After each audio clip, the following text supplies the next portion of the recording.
Welcome to IV360. In this video, we are going to solve the ninth problem of this paper, and the last problem is a large problem. That's why we will solve that problem in a separate video.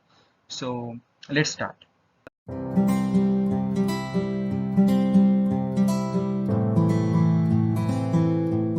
Here, in this problem, the first question is a random variable z is normally distributed with mean 0 and standard deviation 1.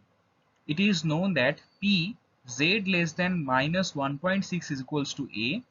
Here a and pz greater than 2.4 is equals to b. This is shown in the following diagram. This is the normal distribution diagram. Normal distribution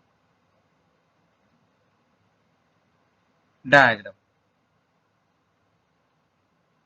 The first problem is very easy. We just need to insert the values and it will automatically find its value. So first we will try to find out the position in the distribution graph.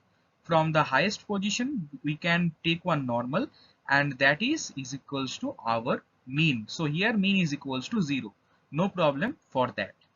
Now find p 1.6 less than z less than 2.4. So as you can see from the mentioned area 1.6 less than z less than 2.4, this area is basically indicating this particular area. This particular area is indicated by this particular equation. So from here what we can write, the complete probability is 1. So the complete probability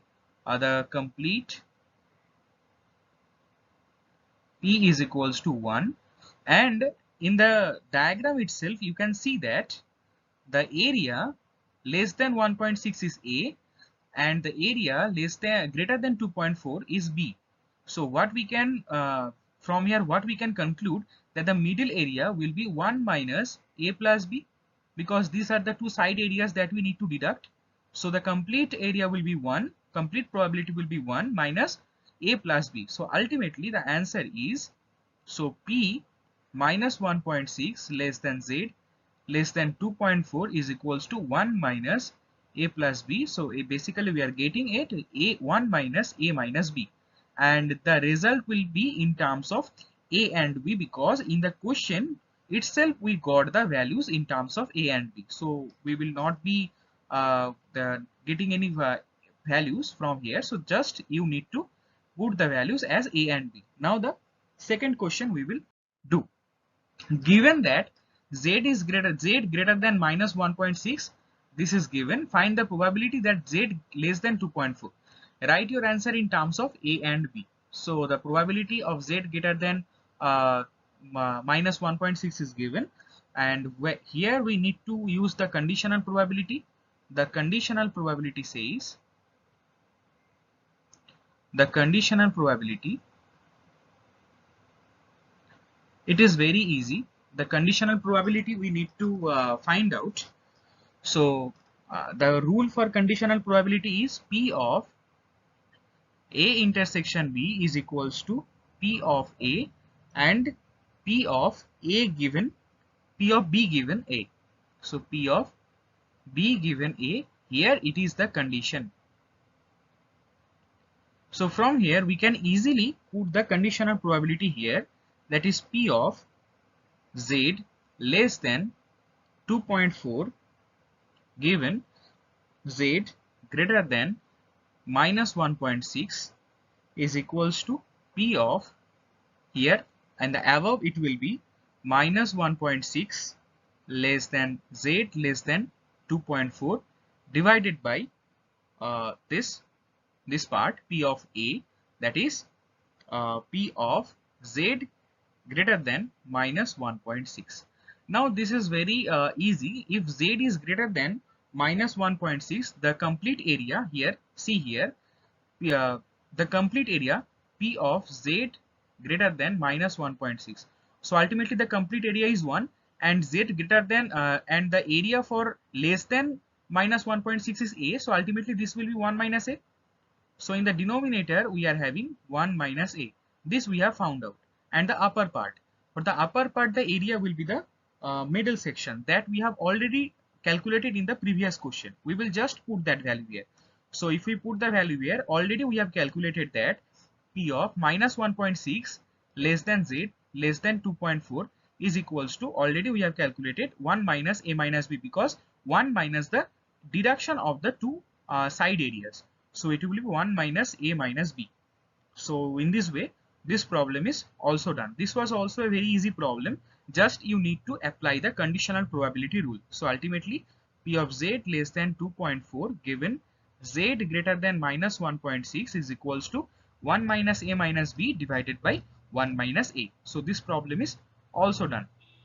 Now again, if you check that, obviously this value will be less than or equal to 1. Basically less than equal to 1 to check the probability whether it is valid or not. So if 1 minus A is holding some value, again we are deducting some amount from that 1 minus A. So that's why obviously it is less than 1, or it can be equals to 1 if the part B is 0. Now from the image you can see B is not 0, so ultimately it is less than 1. So that's why the probability is satisfied. Okay. In examination you can also satisfy whether your answer is correct or not by this particular method.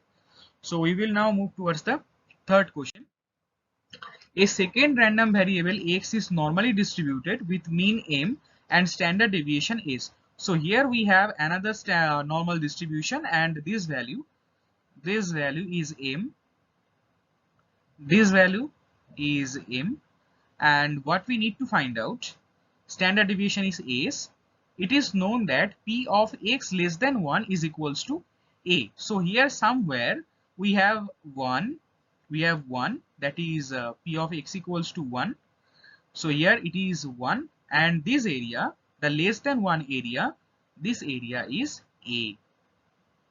So just compare this part. You can just compare this part and with the before image, then you will be able to understand the same thing. That is P of x less than 1 is equals to A.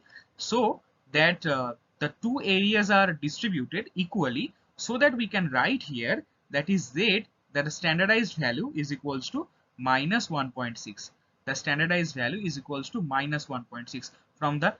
From comparing the previous image, we can say this particular part. Now we will move towards the next question, and it is a very interesting question. The simple part, you just need to draw this. I have this is a finger style, so that's why I am writing all these things. So that's why I have already taken the picture. In the examination, you need to draw this picture, you need to draw this image, you need to draw the mean line, you need to draw all these things, A, then 1, and you need to compare with the previous image. After that, you need to write Z is, after comparing, we can write the standardized value for x equals to 1 will be Z equals to minus 1.6. So now we will move towards the last question. That is, it is also known that P of x greater than 2 is equals to B. Already here we had 1 point, that is 1, and the area here we got, and the area here, standardized area that we got was A, and here we can imagine another part where x is greater than 2, so here it is 2, and this area is B after comparing with the previous graph. So this is B. Again, it is a very simple. So after comparing this diagram with the previous diagram, what you can conclude? You can conclude two equations from here.